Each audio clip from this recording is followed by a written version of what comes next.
आखिर क्या हुआ जो गिरा राजस्थान में सुदर्शन चक्र और धंस गई धरती। जी हां दोस्तों, यह घटना है 23 फरवरी की, जब अचानक से राजस्थान के बीकानेर के एक छोटे से गांव में धरती में कुछ हलचल होती है और एक गड्ढा होने लगता है। तभी बहुत तेज तेज हवाएं चलने लगते हैं और चारों तरफ अंधकार छा जाता है। बिजलियां खड़कने लगती हैं और एक उड़ान तस्तरी जैसी चीज आकर राजस्थान के इस गांव के बीचों बीच गिर जाती है। इसके बाद वहां ठहरे सभी लोगों को पता चलता है कि वह उड़ान टेस्टी और कुछ नहीं बल्कि भगवान श्री कृष्ण का सुदर्शन चक्र है। दोस्तों, यह चक्र आखिर यहां आया कैसे और इस जगह इसके गिरने का क्या उद्देश्य था, ये सभी सवाल हर किसी के मन में चल रहे हैं। लेकिन जब से यह चक्र वहां गिरा है उसके बाद से ही वहां की धरती में एक बहुत बड़ा गड्ढा हो गया है, जो कि हर घड़ी गहरा ही होता जा रहा है और वैज्ञानिक भी इसे समझ नहीं पा रहे कि यह हो क्या रहा है। तो आइए जानते हैं इस घटना की पूरी जानकारी के बारे में। लेकिन उससे पहले यदि आप भी श्री कृष्ण के सच्चे भक्त हैं तो कमेंट में जायस श्री कृष्णा जरूर लिखें। तो चलिए सबसे पहले जानते हैं सुदर्शन चक्र के रहस्य के बारे में और इसके इतिहास के बारे में। दोस्तों, कहते हैं कि सुदर्शन चक्र एक ऐसा अचूक अस्त्र था कि जिसे छोड़ने के बाद यह लक्ष्य का पीछा करता था और उसका काम तमाम करके वापस छोड़े गए स्थान पर आ जाता था। चक्र को विष्णु की तर्जनी अंगुली में घूमते हुए बताया जाता है। सबसे पहले यह चक्र उन्हीं के पास था। सिर्फ देवताओं के पास ही चक्र होते थे। चक्र सिर्फ उस मानव को ही प्राप्त होता था जिसे देवता लोग नियुक्त करते थे। दोस्तों, पुराणों के अनुसार विभिन्न देवताओं के पास अपने अपने चक्र हुआ करते थे। सभी चक्रों की अलग अलग क्षमता होती थी और सभी के चक्रों के नाम भी होते थे। महाभारत युद्ध में भगवान कृष्ण के पास सुदर्शन चक्र था। यह सुदर्शन चक्र कहां से आया था और चक्रों का जन्मदाता कौन था? दोस्तों, चक्र को छोटा लेकिन सबसे अचूक अस्त्र माना जाता था। सभी देवी देवताओं के पास अपने अपने अलग अलग चक्र होते थे। जैसे शंकर जी के चक्र का नाम भवरेंदु, विष्णु जी के चक्र का नाम कांता चक्र और देवी का चक्र मृत्यु मंजरी के नाम से जाना जाता था। सुदर्शन चक्र का नाम भगवान कृष्ण के नाम के साथ अभिन्न रूप से जुड़ा हुआ है। दोस्तों, सुदर्शन चक्र ब्रह्मास्त्र के समान ही अचूक था।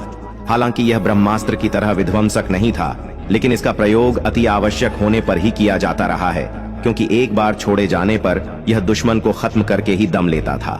इस आयुध की खासियत थी कि इसे तेजी से हाथ से घुमाने पर यह हवा के प्रवाह से मिलकर प्रचंड वेग से अग्नि प्रज्वलित कर दुश्मन को भस्म कर देता था।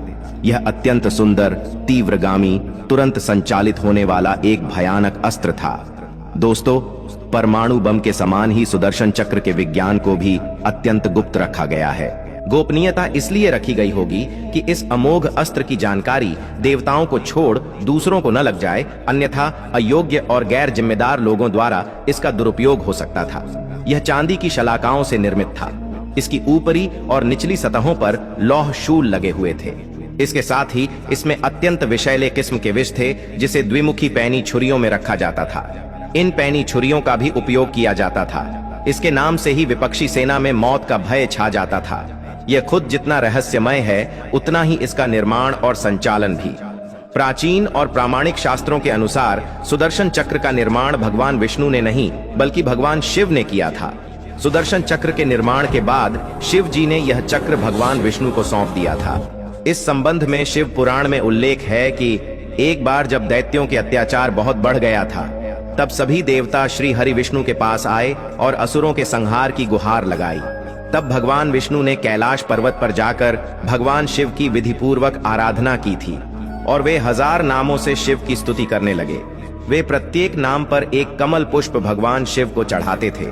तब भगवान शंकर ने विष्णु की परीक्षा लेने के लिए उनके द्वारा लाए 1000 कमल में से एक कमल का फूल छिपा दिया था और भगवान शिव की माया के कारण भगवान विष्णु को यह पता नहीं चला था।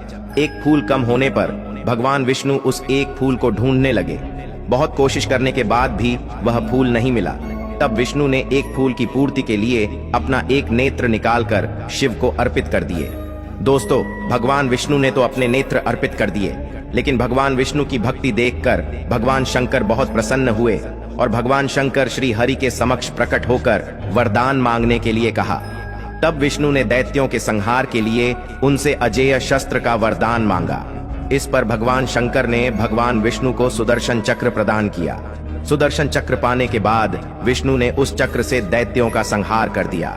इस प्रकार देवताओं को दैत्यों से मुक्ति मिली तथा सुदर्शन चक्र उनके स्वरूप के साथ सदैव के लिए जुड़ गया। इसके बाद भगवान विष्णु ने आवश्यकता पड़ने पर सुदर्शन चक्र को देवी पार्वती को प्रदान कर दिया था, जिसके बाद कई देवी देवताओं से विचरित होते हुए सुदर्शन चक्र भगवान परशुराम के पास से श्री कृष्ण को प्राप्त हुआ।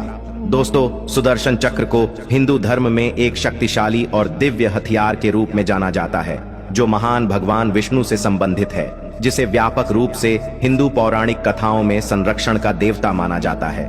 दोस्तों, इसमें 2 घूमने वाली डिस्कें होती हैं, जिनमें से प्रत्येक अपने किनारों पर 10 लाख से अधिक तेज स्पाइक्स से सजी होती है, जो विपरीत दिशाओं में घूमती हैं। सभी हथियारों में सुदर्शन चक्र विशेष रूप से अद्वितीय है, क्योंकि यह सदैव गतिशील रहता है। इस दिव्य और विशेष चक्र के निर्माण के बारे में दिलचस्प किंवदंतियां हैं। भगवान कृष्ण का सुदर्शन चक्र उन्हें किसी ने नहीं दिया था। ऐसा माना जाता है कि सुदर्शन चक्र कृष्ण के पास एक अंतर्निहित दिव्य हथियार था।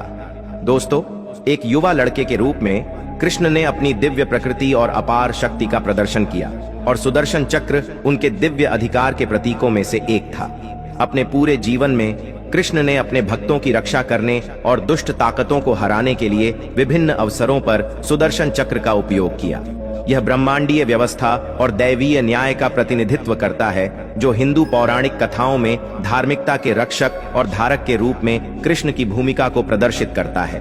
भगवान विष्णु की लाखों कथाएं प्रचलित हैं, लेकिन सभी कथाओं में एक बात कॉमन है, और वह यह कि भगवान विष्णु का प्रत्येक अवतार और उनकी सभी लीलाएं विज्ञान और समाज से जुड़ी हुई है। आइए जानते हैं कि भगवान विष्णु के सुदर्शन चक्र के पीछे का विज्ञान क्या है और क्यों इस प्रकार का चक्र दोबारा कोई नहीं बना पाया। दोस्तों, शास्त्रों में उल्लेख है कि भगवान विष्णु का सुदर्शन चक्र चांदी का बना हुआ है। चक्र पर लोहे के शूल लगे हुए हैं। यह इच्छा शक्ति के आधार पर चलने वाला शस्त्र है। शास्त्रों में सुदर्शन चक्र का डिजाइन भी दिया हुआ है। इसके आधार पर कोई भी इंजीनियर सुदर्शन चक्र जैसा दूसरा चक्र आसानी से बना सकता है, लेकिन आज तक ऐसा कोई नहीं कर पाया। इसके पीछे प्रमुख कारण है सुदर्शन चक्र का ईंधन। सुदर्शन चक्र तो बनाया जा सकता है, परंतु उसे उतनी गति से घुमाया नहीं जा सकता जितनी गति से भगवान विष्णु द्वारा धारण और उपयोग किया जाता था। शास्त्रों में इस बात का स्पष्ट उल्लेख है कि सुदर्शन चक्र को संचालित करने के लिए न्यूक्लियर फ्यूजन का उपयोग किया जाता है, जो प्रकृति में मात्र सूर्य के अंदर होता है। यही कारण है कि सुदर्शन चक्र जैसे घातक शस्त्र के निर्माण में चांदी का उपयोग किया गया, क्योंकि चांदी की इलेक्ट्रिक कंडक्टिविटी सबसे ज्यादा होती है। हमारा विज्ञान इतना तो संपन्न हो गया कि चांदी और लोहे का उपयोग करते हुए हूबहू सुदर्शन चक्र बना देगा, और उसे इच्छा शक्ति के आधार पर कहीं पर भी भेजा जा सकता है और वापस बुलाया जा सकता है। लेकिन दुनिया भर के वैज्ञानिक आज भी यह प्रयास कर रहे हैं कि किस प्रकार सूर्य के अंदर मौजूद न्यूक्लियर फ्यूजन का उपयोग करते हुए ऊर्जा का उत्पादन किया जा सकता है। तो दोस्तों, इस चीज से पता चलता है कि किस प्रकार से सुदर्शन चक्र का निर्माण हुआ और यह श्री कृष्ण के हाथों में आया। तो चलिए अब आपको इस घटना की जानकारी बताते हैं। 33 अप्रैल की वह रात जब संपूर्ण विश्व में खुशी का माहौल था और भारत में हनुमान जयंती का अवसर था, सभी बहुत खुश थे।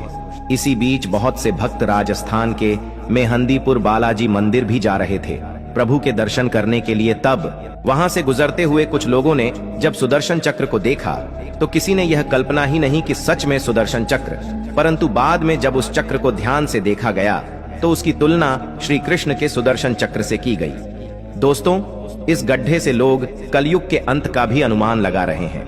लोगों का कहना है कि शायद यह छेद इसी तरह से बढ़ता जाएगा और पूरी पृथ्वी को अपने अंदर ही समाहित कर लेगा। परंतु वहीं वैज्ञानिक तौर पर यह अनुमान लगाया गया है कि यह गड्ढा जिस जगह पर हो रहा है, यहाँ किसी जमाने में एक कुआं हुआ करता था, जिसके चलते यह गड्ढा अब अपनी जगह पूर्णतः कुएं के रूप में बना रहा है। तो मित्रों, आशा करते हैं आपको यह जानकारी अच्छी लगी हो, तो चैनल को सब्सक्राइब करें, वीडियो को लाइक करें और हमसे जुड़े रहें। धन्यवाद।